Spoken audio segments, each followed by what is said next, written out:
this is Jurassic Toys 2000, and we're continuing our look at the Jurassic Park 3 line, and we are looking at the Poseable Velociraptor.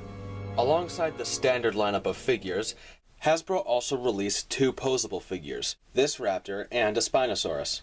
This figure is very detailed, but it seems that it only has that perk going for it, as you shall see.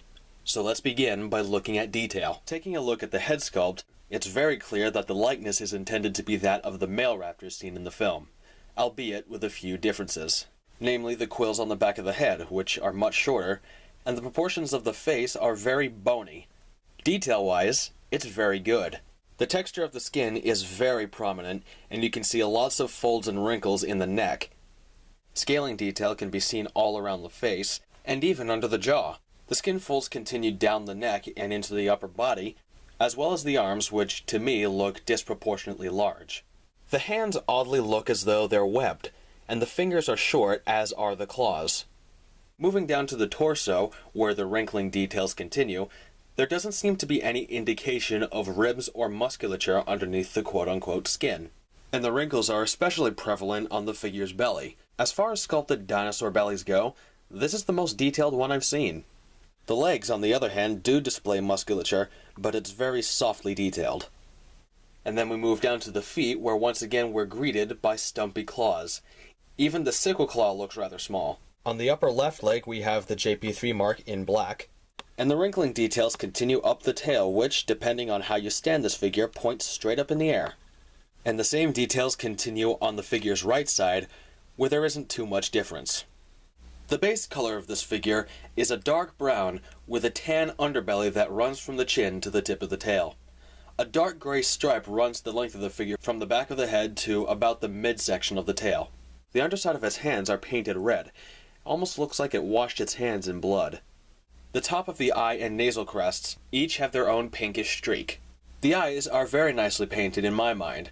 They are orange, with a yellow iris and a little black pupil, and are highlighted by a series of blue dots. It's time to focus on the posability, or lack of thereof. Yes, this figure, despite what it's labeled, has virtually no real posability, except for a few bendy points at the shoulders, to an extent, the elbows, the knees, and the feet.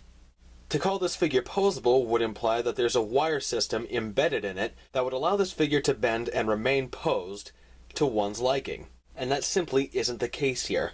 In short, the posability is lousy. It seems likely that Hasbro either forgot about primary posability, or they just cheaped out and got lazy.